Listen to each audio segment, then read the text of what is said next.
específico sobre el mundo del trabajo en el pensamiento social de Francisco. Es parte de un manualcito que nosotros, con el profesor Aldo Carreras y otros colaboradores, hicimos para unos cursos también, como decía el sacerdote que habló previamente, dictamos para capacitar líderes sindicales y políticos. Así que desde ya les digo que todo lo que les parezca bien es un aporte de Aldo, y seguramente los errores son todos míos, les digo, porque es lo habitual eso. Así que... No querrás también que me ponga de pie. No. La verdad es que tomamos una decisión que es ir hablando en serio de lo general a lo particular. No vamos a entrar directamente al mundo del trabajo. Si ustedes nos permiten unos minutos, lo vamos a dedicar a ver un poco, de alguna manera, el pensamiento global de Francisco, como para reconocer cuál es, me parece a mí, la matriz que lo lleva a considerar y a conceptualizar el mundo del trabajo desde ese lugar. El pensamiento de Francisco es un pensamiento muy profundo, es complejo, pero es comprensible. Recién yo hablaba con uno de los alumnos de acá, y la verdad es que empezar por Evangelii Gaudium, por Laudato, o inclusive por el documento de Aparecida, por cualquiera de esos lugares se puede ingresar. No es un pensamiento que sea muy difícil de comprender, sí es muy profundo. Es un pensamiento que está muy organizado, muy sistematizado, es universal y es situado. ¿Qué queremos decir con esto? Cuando decimos que está organizado y sistematizado es porque es un pensamiento absolutamente coherente y congruente. Uno puede ingresar desde cualquier arista a ese pensamiento y va a llegar a un núcleo que le va a permitir volver de esa generalidad a entender la particularidad desde la cual ingresó. Es universal porque obviamente el pensamiento cristiano, como bien decía el padre, es universal porque es para todos los hombres en todas las épocas. Pero aparte, yo me atrevo a decirles que también es universal porque está planteado en esta etapa de la historia de la humanidad, que es la etapa de la globalización. Entonces fíjense que Francisco habla para el mundo, habla de los problemas del mundo, porque ya son problemas universales. Entonces quisimos plantear esta característica del pensamiento, porque además está muy bien situado. Cuando digo situado, me refiero no solo a la época, al momento, sino también situado en su situación de cómo llega a ser papa. Es la primera vez que un papa asume desde la periferia. Es un situado distinto. No es un papa del centro de Europa. Es un papa de los confines del mundo.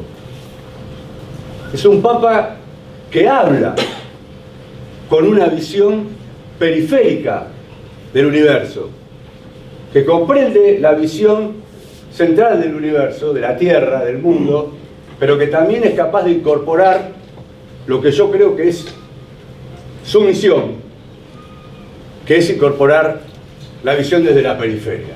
Aquí se hizo mención, el sacerdote, gracias a Dios nos acordó de eso, se acordó del viaje a Lampedusa. Y yo le decía, bueno, gracias a Dios que te olvidaste de cuál fue su primer viaje al exterior, digamos.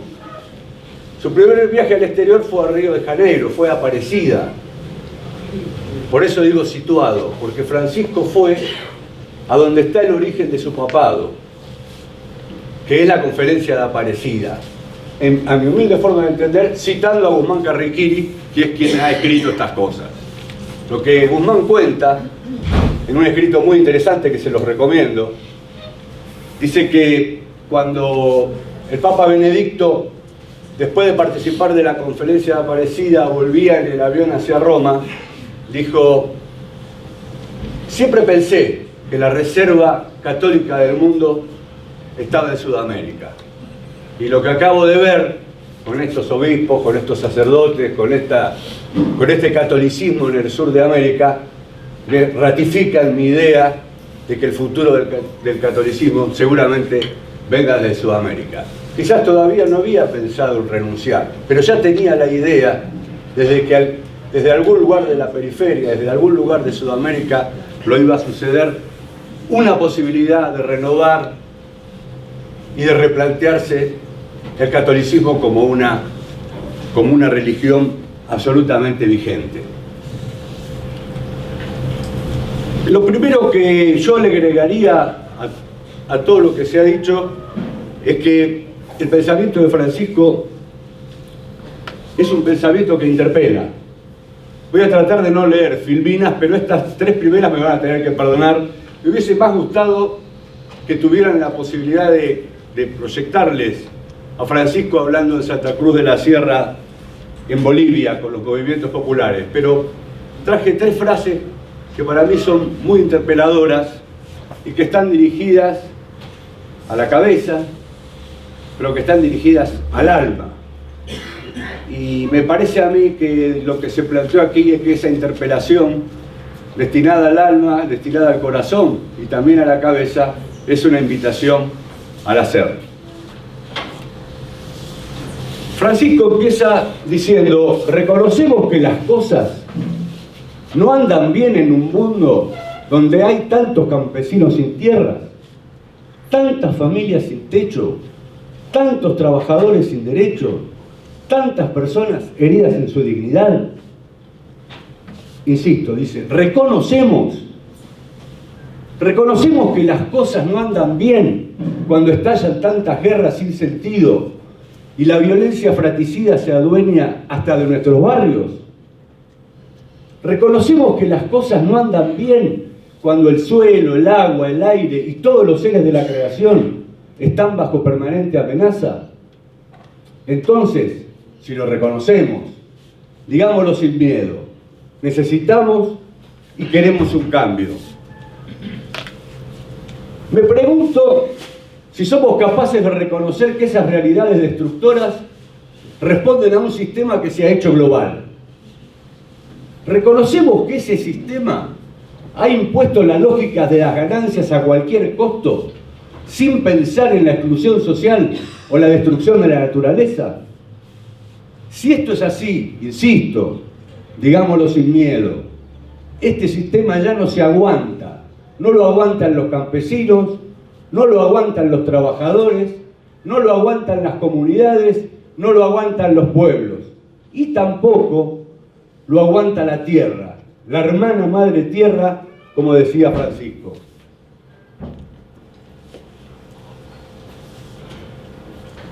Entonces la primera tarea, sigue interpelando, es poner la economía al servicio de los pueblos.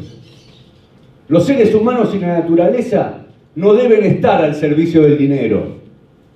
Digamos no a una economía de exclusión e inequidad donde el dinero reina en lugar de servir. Esa economía mata, esa economía excluye, esa economía destruye la madre tierra.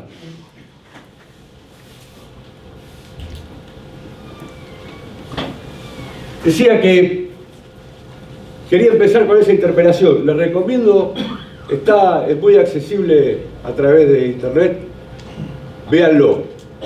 Vean sus gestos, vean su énfasis, vean su compromiso con la palabra, de lo dramático de lo que está diciendo. No son ideas absolutamente destinadas al campo del pensamiento, como habrán podido observar.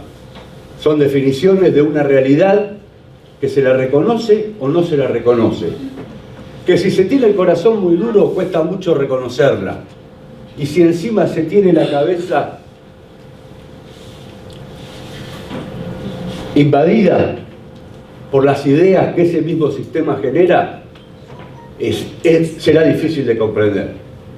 Yo le decía recién al amigo con el cual estaba hablando antes, a veces usa cosas muy duras.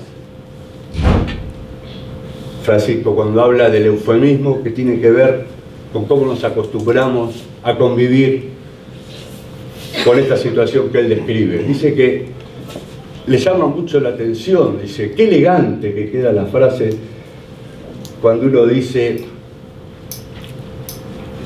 gente en situación de calle. Dice, muy elegante. Es un eufemismo que realmente nos permite hacer una estadística, nos permite decir gente en situación de calle. Es un dato más. No es un hermano que está tirado, no es un hermano al cual hay que ir a abrazar. Es gente en situación de calle. Es la cabeza y el corazón el que se pone duro. ¿Dónde el nudo de lo que acaba de decir, a nuestra humilde forma de ver, es una profunda crisis antropológica? Se dijo aquí, se ha quitado la centralidad del ser humano, se ha negado la primacía del ser humano. Lo que ha sucedido es que hemos aceptado que sea el dinero el que ocupe el centro de toda la actividad de la organización de la humanidad. Hemos creado o recreado lo que ya teníamos en el Antiguo Testamento, que es la adoración del becerro de oro. Es un nuevo fetichismo de una economía que no tiene rostro humano.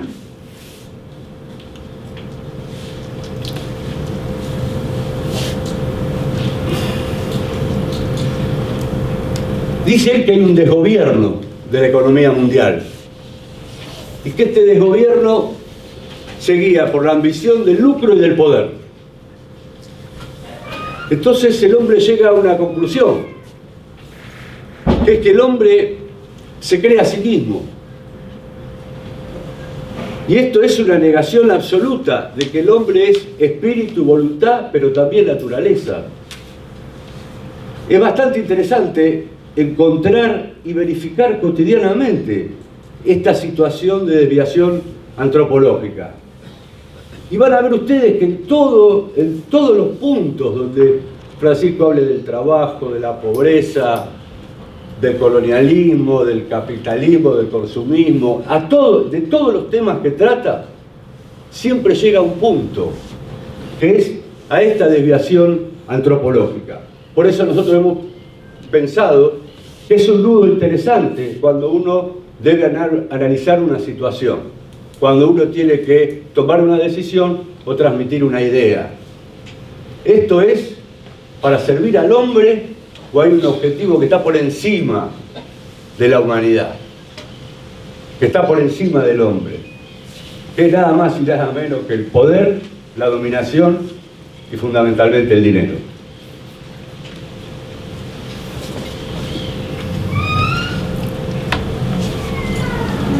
El tema, esta es una idea que le sacamos a un compañero que presentó el otro día un ensayo de un concurso que hicimos en el instituto, que nos gustó traerla, que es de Mario Bertelotti, que dice que, a diferencia de otras épocas de la historia, lo que se observa hoy es un nivel de organización del egoísmo que antes no era tan observable, pero que ahora uno puede, si tiene las ganas y la sensibilidad para hacerlo, puede observarse plenamente. Dice que esta idea del mal consentido, que es la injusticia, es algo que tiende a extenderse. Y se extiende de muchas maneras. Se extiende por los medios de comunicación, se extiende en el boca a boca, cuando repetimos cosas que muchas veces y no nos dimos cuenta, como esta de gente en situación de calle, o cuando repetimos estadísticas, o cuando decimos, bueno, ¿y qué dirán los mercados de esto que vamos a hacer? ¿Qué dirán los mercados? ¿Qué dirán? Bueno, ¿de qué estamos hablando? Nos damos cuenta que este idioma, que este lenguaje nos está sacando de un lugar que es qué pasa con las personas, qué le pasa al ser humano.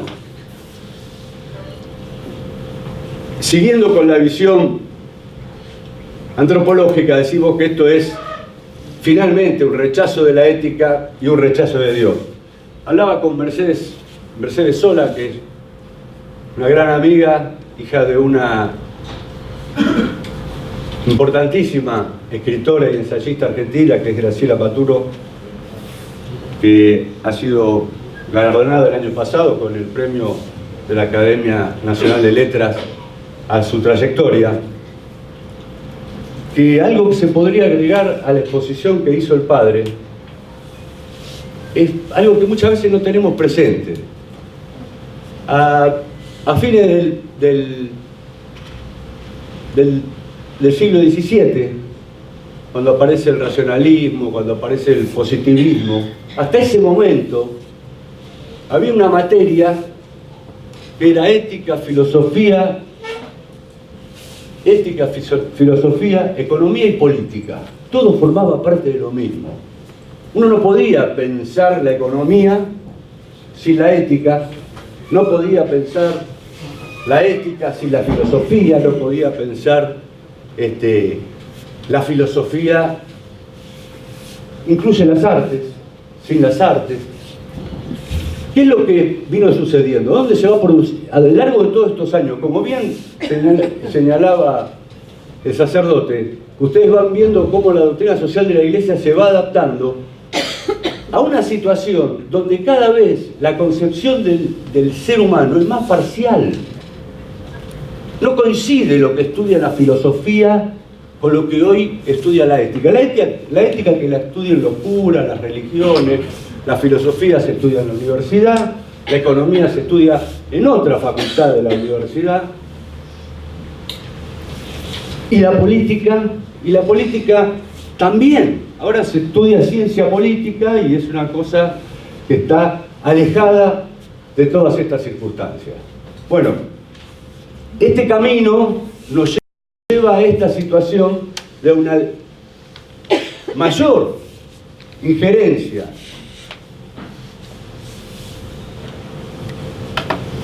de la tecnología,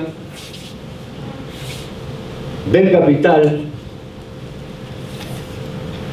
una debilidad grande de la política y una debilidad grande en general de las organizaciones que tienen que ver con la solidaridad. Por eso es que el título de esta filmina es el paradigma tecnocrático. Un paradigma que viene apareciendo hace algunos años, hablábamos recién, basado en la idea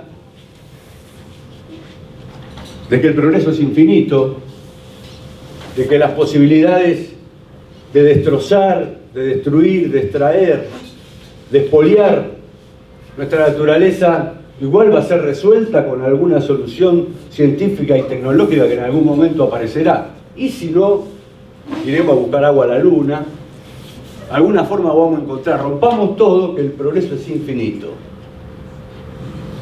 Y además, a los tipos que hacen guita les viene bárbaro. Los primeros sectores económicos que utilizaron la globalización, la tecnología que permitía la globalización de las comunicaciones, fueron los bancos, como siempre habían hecho. Hay una anécdota de la banca Rothschild, que del siglo XIX y a principios del XX tenía un sistema, operaba en la Cámara de Comercio de Londres y la Cámara de Comercio de París, habrán leído en muchos lugares, y a través de palomas mensajeras lograban poder comprar y vender acciones y especular en la timba financiera, porque llegaban antes que los barcos. Entonces uno podía saber si Francia había entrado en guerra, entonces uno podía vender antes que cayeran algunas acciones de algunas empresas francesas y viceversa. Lo digo a modo de ejemplo. Bueno, ¿qué pasó aquí a fines de los 80? También nos pasó esto. Lo que hasta ahora había sido, en general, un capital que se dedicaba a la producción de bienes, se transformó en un capital financiarizado. Francisco usa financiarizado. A girar en una velocidad donde la reproducción del dinero por sí mismo llegó a niveles nunca vistos. Cuando uno se pregunta qué es la concentración de la riqueza, bueno, lo único que tiene que hacer es comparar la tasa de crecimiento de los últimos 30 años del PBI mundial con la tasa más baja del mundo, que es la de la Reserva del Tesoro de Estados Unidos. La tasa de crecimiento del PBI mundial debe dar en el promedio 1%, y la tasa más baja del mundo, que es la de la Reserva del Tesoro, es 3,25 ahora. Así que ustedes fíjense que crece 3 veces más la reproducción del dinero por el sistema financiero que por la producción de riqueza. Bueno, eso Piketty lo pueden acceder en cualquier lugar.